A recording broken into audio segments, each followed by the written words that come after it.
Le bel esprit. Oh oui.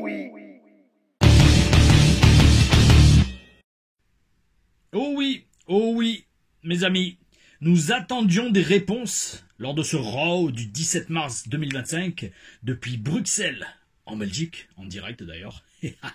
J'ai failli me faire spoiler hier soir. J'étais sur Instagram et j'ai complètement zappé que oui, c'est vrai, en fait, vu que ça se passe en Belgique, ça se passait en Belgique, et bien les horaires étaient les mêmes qu'en France. Et donc j'ouvre mon Instagram et là je vois John Cena habillé en bordeaux aux couleurs de la Belgique, en tout cas du maillot, je crois, de foot de la Belgique. Et j'ai fait hop, hop, hop, hop, hop, hop, hop, hop, hop, hop, hop, hop, hop, calmons-nous, parce que je regarde Raw à 4h du mat. Oh oui, oh oui, avant la muscu. Ce qui a été fait. Ah ou, bel esprit. Et donc, en fait, j'aurais pu le regarder en direct, c'est bête. J'aurais pu faire un live. Peut-être qu'on... Attends, je réfléchis. Peut-être qu'on fera un live pour SmackDown à Bologne. Il faudrait que je vois si il y a un moyen de le mater en direct. Peut-être sur AB1. Non, mais est-ce que je l'ai là, ici, dans la chambre? On verra, mes amis. On verra. Oh oui, oh oui. En attendant, c'était un Raw où on attendait beaucoup de réponses. Est-ce qu'on les a eues? C'est ce que nous allons voir dans cette TLR Reviews, épisode 118. Oh oui, c'est parti.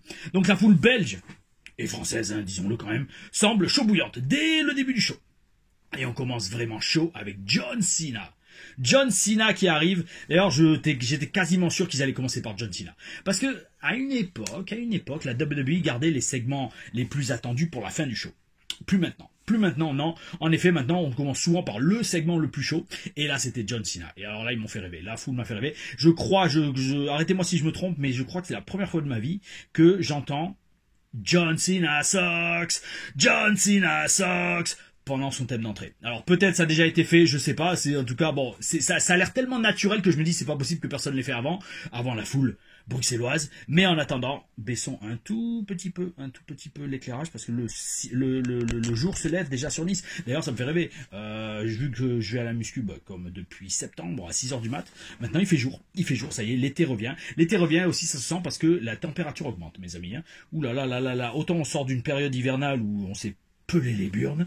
Là, il recommence à faire chaud et je recommence à transpirer durant les TLR Reviews. Parce que je me souviens quand j'ai commencé en juillet. 2024, ça va pas bientôt faire un an, mais on s'y rapproche.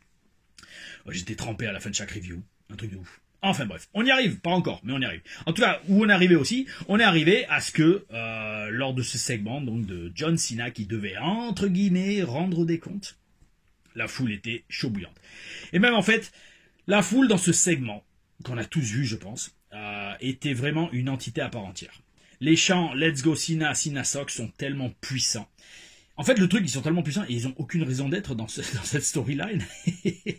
Parce que bon, John Cena a amorcé, je pense, totalement, c'est même pas je pense, ça a été confirmé, totalement son heel turn. Et donc qu'une partie de la foule continue à dire Let's Go Cena, c'est une sorte de réflexe.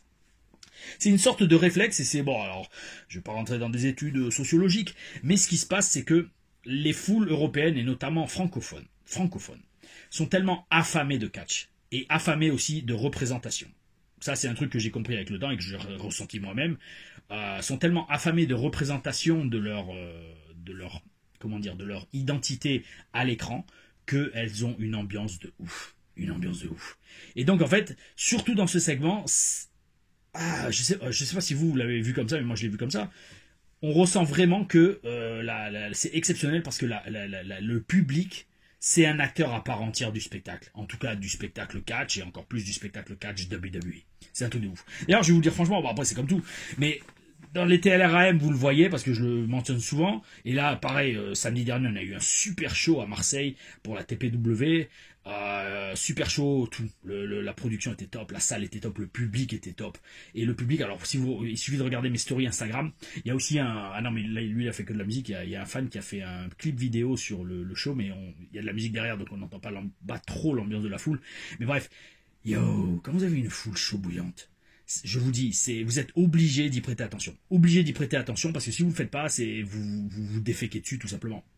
Et donc, dans ce segment, la foule, c'était un truc de ouf. Et en plus, C'est super parce que ça a aidé Cena à avancer dans sa promo. Cena, d'ailleurs, en parlant de promo, donc son visage traduit qu'il a plus d'âme. Le mec, il sourit pas, il a le visage, il a quasiment aucune expression faciale de tout le segment qui a duré une bonne demi-heure.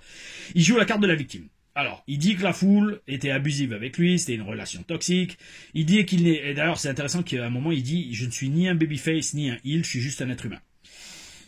Ouais, alors là ça devient un thème récurrent avec notamment l'ère Triple H de mentionner des termes d'insiders, babyface, heel, storyline, etc., angle, etc. Et après, bon, maintenant attaquons le message de John Cena, parce que je vous redis, je pense que vous avez tous regardé le segment, et à partir de là, on va partir du principe que vous avez entendu son message. Grosso modo, comme on a dit, il se porte en victime et il dit j'ai tout donné pour vous et vous m'avez déféqué au visage. Pour pas dire chier à la gueule. Mais pourquoi ça change? Voilà.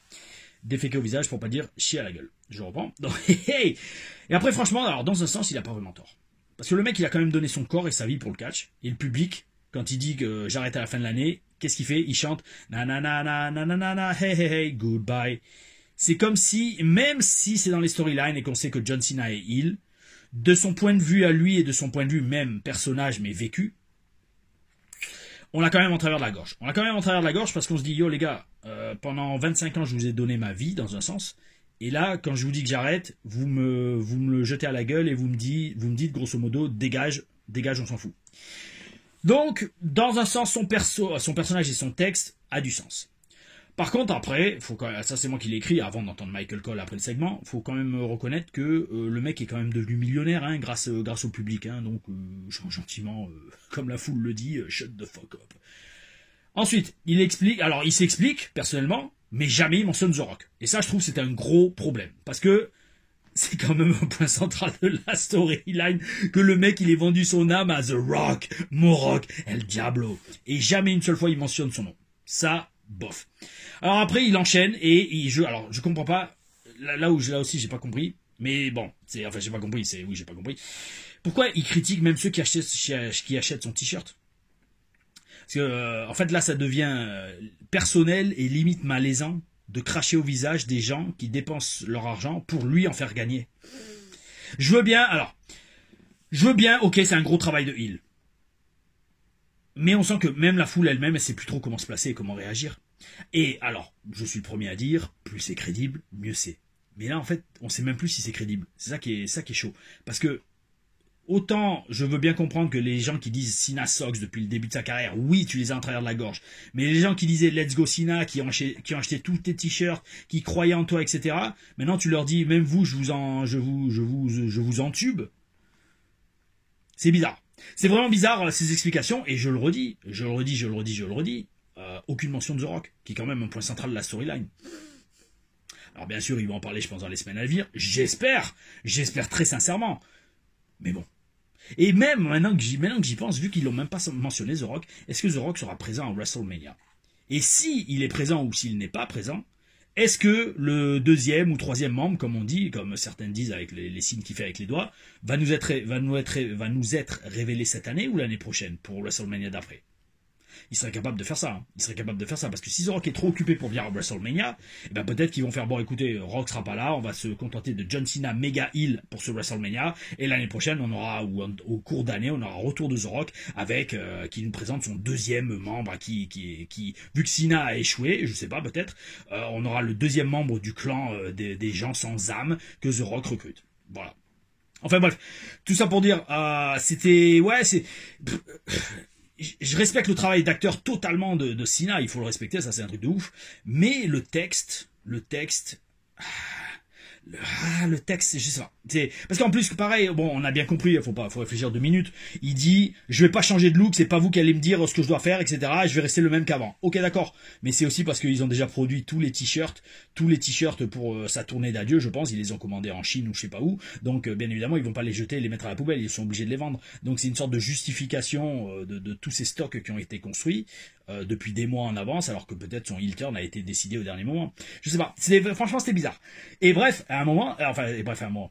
Et donc après ça, il y a Cody Rhodes qui arrive, et j'ai envie de dire heureusement. Parce que Cody, maintenant, c'est devenu le babyface ultime. Hein. Ultra, ultra, ultra babyface. Il a vraiment une position de main eventer de ouf. Et je le redis, je pense, il y a des chances que niveau popularité et niveau impact sur le business, est-ce qu'il va dépasser son père? À voir, mes amis. En tout cas, je pense que son père est très, très fier de lui, là où il est. Donc, Cody, dans sa promo, il commence direct en retournant ce qu'a dit John Cena et en disant que la foule a aussi donné à Cena son meilleur. Elle l'a donné énormément. Et il marque un 3 points direct en disant que Cena est devenu une whiny bitch et qu'il veut affronter le vrai Cena à WrestleMania. Là encore, absolument aucune mention de The Rock. Ça a resté quand même un segment puissant qui a d'ailleurs beaucoup de symboles. Beaucoup de symboles parce que regardez, au final, les fans belges, faut pas se voiler la face, je sais pas si beaucoup réalisent ça. Les fans belges, quand Cena quitte le ring, sans rien dire, ils voient sûrement Cena en personne dans une arène WWE pour la dernière fois de leur vie. Et ils chantent quand même na na na na hey hey goodbye. Ça fait bizarre quand même. Ça fait bizarre qu'un mec qui a catché pendant un quart de siècle et qui s'est donné à fond, bon, attention, il a été bien récompensé, comme le dit d'ailleurs juste après Michael Cole. Michael Cole dit ce que tout le monde pense, c'est que bon, ok, John Cena crache sur l'univers de la WWE, mais l'univers de la WWE a fait de John Cena un millionnaire. Donc bref, mais quand même, le fait que pour la dernière fois qu'on le voit en direct et en personne, les gens disent allez, vas-y, dégage, grosso modo. Ça renforce la storyline, ça renforce le texte, et ça donne du piment à tout ce qu'a dit John Cena. Oh oui, oh oui. Ensuite, mes amis, on a un singles match. On a eu un singles match no holds barred entre Ludwig Kaiser et Penta. Donc je le redis, hein, Penta, il a vraiment quelque chose. Son énergie est unique pour un luchador. Il bosse la foule et on sent son charisme même à travers le masque, ce qui est énorme. C'est énorme. Le mec, sa façon de bouger, sa façon de danser, sa façon de réagir entre chaque prise. Oh oui, bel esprit. Victoire de Penta dans un match assez court, parce que je pense que le premier segment a dû bien dépasser. Tous les matchs étaient courts, à part le main event sur ce show. Et bonne promo d'ailleurs après coup, hein, parce qu'en fait le truc c'est que Penta c'est énorme. Même s'il a un fort accent mexicain, ça passe crème. Ça passe crème parce que bon, ça, il parle quand même bien anglais et il a ce charisme inné. Il va aller loin. Il va aller très loin s'il se blesse pas et qu'il reste sage, on va dire, dans les vestiaires, qu'il fait pas de vagues. Il va aller très loin. Bel esprit, bel esprit, bel esprit. Comment on peut dire bel esprit en espagnol? Bel, c'est comment? Bobo, c'est guapo? Non, guapo, c'est bon, je crois. Bon, enfin bref. Bueno espirito. Oh oui, oh oui. Ou Espirito Bueno? Espirito Bueno. Dites-moi dans les commentaires comment on pourrait dire bel esprit en espagnol. Oh oui, oh oui. Et donc, en parlant de promo avec accent, mes amis, au fait, j'en profite pour vous remercier de l'accueil de la storyline, de la TLR Stories numéro 9 avec les Hardy Boys. Franchement, merci. S'il vous plaît, dites-moi dans les commentaires, parce qu'en fait, bon, maintenant, je commence à comprendre comment les vidéos marchent et comment les vues aussi marchent. Il y a eu un départ, genre ça a dû faire 3500 vues les 2 premiers jours, et là depuis hier, je crois, boum, ça augmente non-stop. Pourquoi? Est-ce que quelqu'un, alors j'allais dire assez, dites-le moi dans ce genre de cas, parce que moi je suis quasiment pas les autres chaînes YouTube, si un YouTuber ou un gars qui est sur le catch a retweeté la vidéo et que ça ramène des vues, dites-le moi, je leur enverrai un shout-out et un merci. Et donc voilà, franchement merci, parce que comme vous voyez moi surtout dans les TLR Stories, non seulement j'y mets du temps, mais j'essaye vraiment de vous montrer déjà à quel point la passion peut amener loin. Peut vous emmener loin quand vous bossez dur et que vous avez la passion en vous et que ça vous donne des moments inoubliables dans votre carrière et tout, dans le business tout simplement. Et d'ailleurs on a eu pas mal lors de ce show. Bon, sûrement pas avec le match d'après, parce que Ivinal, Dakota Kai, j'ai zappé, victoire de Kai. Ensuite, contrat de signing entre Yoskai et Bianca Belair. Alors dans ce segment, je trouve, et je pense que vous serez d'accord avec moi, que Bianca Belair a une vibe de heel. Elle a une vibe de heel dans sa façon de s'exprimer. Et je pense qu'elle ferait une très bonne heel. Est-ce qu'elle a déjà été heel? Je pense pas qu'elle ait été jamais heel à la WWE. Et Bianca Belair heel avec les Street Profits, ça pourrait être pas mal, mes amis. Mais ça qu'elle soit une vallée, que ce soit vraiment un clan à 3. Rhea arrive une fois le contrat signé. Et comme prévu, Yoskai repasse au second plan de l'échange verbal. Yoskai, la pauvre, elle est vraiment, dès le début, bookée comme une MERDE en tant que championne. Au moins, elle a la ceinture, d'accord, bel esprit, mais elle passe vraiment comme la troisième roue du carrosse, si ça se dit. Oui, je pense, parce qu'un carrosse a 2 roues. And just like this, juste comme ça, en claquant des doigts, Rhea signe le contrat elle aussi. Un triple threat match qui arrive à WrestleMania. On s'attend à voir la sécurité arriver pour les séparer, mais non. Par contre, on les voit dans le segment juste après. Alors, petit shout-out, oh oui, parce qu'on les a vus très rapidement. Il n'y a pas eu beaucoup de sécurité lors de ce show. Je pense qu'ils ont compris, en fait, la WWE, que chaque fois qu'ils vont à l'étranger, ils font des gros segments avec la sécurité, comme ça a été le cas en Espagne lors de SmackDown. Mais en tout cas, gros shout-out à Aigle Blanc, Joseph Fennec, j'allais dire Senza Volto, Joseph Fennec Jr. et Mike D, qu'on a vu séparer Gunther et Jay backstage. Oh oui. D'ailleurs, franchement, aujourd'hui, je pense que c'est les 3 jeunes catcheurs, alors francophone, parce que Mike D est belge, les plus en vue, de toute façon, internationalement, et Grand bien leur face, bonne chance à eux pour la suite, en espérant qu'il y en ait.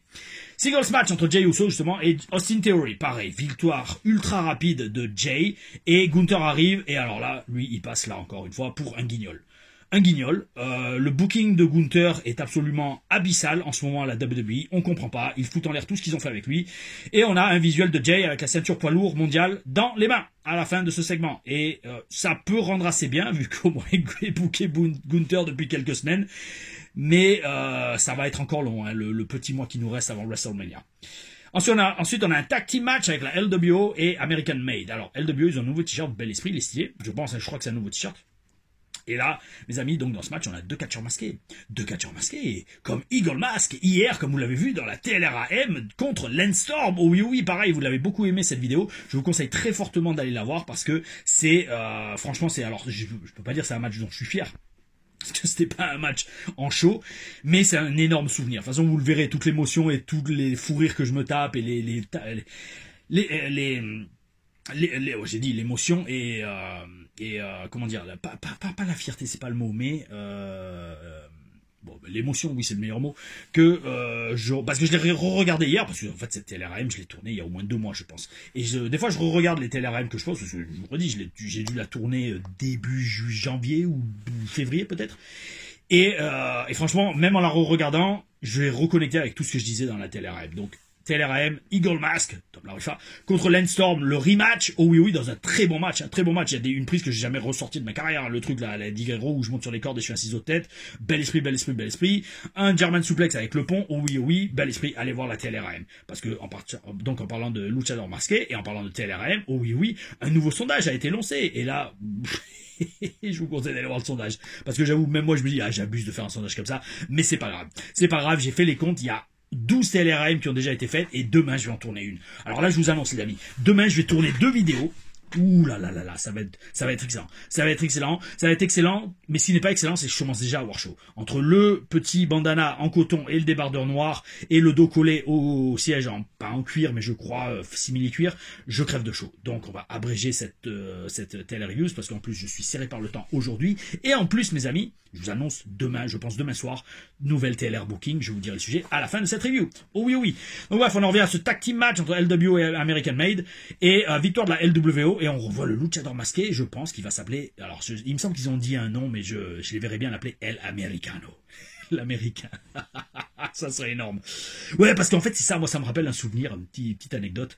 Quand j'étais en Californie, avec Jesse Hernandez, ancien arbitre, entraîneur de la EWF, à San Bernardino, il avait entraîné Rocky Romero, il avait entraîné Frankie Kazarian, enfin voilà, il avait entraîné tous ces gars. Je crois même Christopher Daniels aussi. Je m'étais pas mal entraîné avec lui en 2007-2008. Il m'avait dit, écoute, Frenchy, vu que j'étais très sérieux et très motivé, et qu'il voyait un peu l'intensité que j'avais dans le ring et dans les entraînements, parce que je me donnais à fond même aux entraînements, il fait, écoute, Frenchy, je vais essayer de te pusher au Mexique, fais-toi faire une tenue française, bleu, blanc, rouge, ça j'ai déjà dit, je crois, en TLR Review, ou en TLR, dans une interview avec Beast peut-être, et je m'étais fait faire un masque bleu, blanc, rouge, une cape bleu, blanc, rouge, que j'ai toujours, la cape elle est très stylée, et il m'avait dit, on t'appellera El Frances, le français. Et au Mexique, ils aiment pas les français, parce que Cinco de Mayo, etc. Bel esprit. Et bon, ça s'est jamais fait parce qu'après je suis rentré en Europe et la WWE a commencé à regarder vers moi. Mais bel esprit. Donc je verrais bien la WWE appeler ce personnage masqué américain El Americano. Après mes amis, on a une promo dans le ring de Seth Rollins. Alors pour une fois, c'est super, Seth Rollins n'est pas habillé comme sa femme. Bel esprit, incroyable, j'ai envie de dire incroyable. Grosso modo, alors promo là aussi fantôme, un peu comme celle de Paul Heyman. Là j'avoue, c'est genre on vous donne Seth Rollins mais il va rien dire. Qu'est-ce qu'il dit? Il annonce que Punk et Reigns ne sont pas là ce soir, mais qu'ils seront à Bologne vendredi. Et qu'il y sera lui aussi. Et en attendant, comme on est à Bruxelles et qu'on est à Raw, allez-y, chantez mon thème d'entrée. Au moins, les fans ont vu en personne Seth Rollins. J'espère que vous êtes contents, les fans qui ont été présents dans la salle. Parce que je n'y étais pas. Ah oui, parce que sinon, si j'avais été, je pense que j'aurais encore une fois, j'allais dire, mener la sécurité au ring pour qu'on se fasse tous tabasser. Après, Intercontinental Championship match, main event, entre Finn Balor et Bruno Breezer. Finn Balor et Braun Breaker. Pour ceux qui ne sont pas habitués au fait que je franchise tous les noms. Franchise tous les noms. Comme on le faisait avec Marcus, backstage à NXT, quand on s'embêtait de ne pas catcher sur les shows. Alors, incroyable là aussi de voir Bron Breakker enfin à la télé en action, mes amis. De toute façon, ce Raw a été incroyable. Incroyable de voir John Cena déféquer sur les gens qui achètent son merchandising. Incroyable de voir Seth Rollins pas habillé comme une meuf. Et incroyable de voir Bron Breakker catcher. Qu'est-ce qui se passe, mes amis? Qu'est-ce qui se passe? Donc Bron apparemment qui a été pris sous l'épaule sous l'aile de Paul Heyman. Bel esprit. Bel esprit, bel esprit, bel esprit. Signe que la WWE va le pousser jusqu'à la lune. Et dans un sens, il le mérite. Mais bon, après toujours pareil. C'est bien beau de vouloir pousser quelqu'un, il faut voir si le mec il a le potentiel et s'il a tout, les coronesses, le charisme, la solidité, la mentalité, le potentiel et le talent pour être au sommet. C'est pas tout de pousser quelqu'un. D'ailleurs, franchement, j'ai presque envie de faire... Alors, je vous dis, on va y avoir une Taylor Booking qui va sortir demain, mais j'ai envie d'en faire une autre, genre... L'importance du booking, en fait. L'importance du booking. L'importance du booking, pourquoi bah, en fait, je vous dis pourquoi. Je vais vous le dire pourquoi. Et je pense que je vais le faire un jour. J'ai vu l'autre fois sur Instagram ou c'était à Facebook un match entre Stunning Steve Austin, Steve Williams, je sais plus comment il s'appelait, WCW contre Macho Man Randy Savage. Austin, enfin, avec les cheveux longs blonds et managé par J.J. Dillon, je crois, il avait déjà toutes les mimiques de Stone Cold. Mais comme il n'avait pas le booking de Stone Cold, eh ben, il passait pour un mid-carder jobber contre Macho Man Randy Savage. Et là, j'ai capté direct l'importance du booking. Le mec, je vous le redis, hein, je sais pas si vous voyez de quel match je parle, je sais pas si vous l'avez vu ou passez vous aussi sur Insta ou sur Facebook, je sais plus, mais Stunning Steve avait déjà toutes les mimiques quasiment de Steve Austin. Il parlait fort, il était très arrogant, très violent, il catchait excellemment. Mais il n'avait pas le booking avec lui, donc on voyait pas Stone Cold Steve Austin. Dès qu'il a commencé à avoir le booking derrière lui, c'est devenu une star. Et là, ça me permet notamment d'assister, parce que je l'ai vécu dans ma peau, hein, les amis, et vous le voyez dans les Taylor Stories.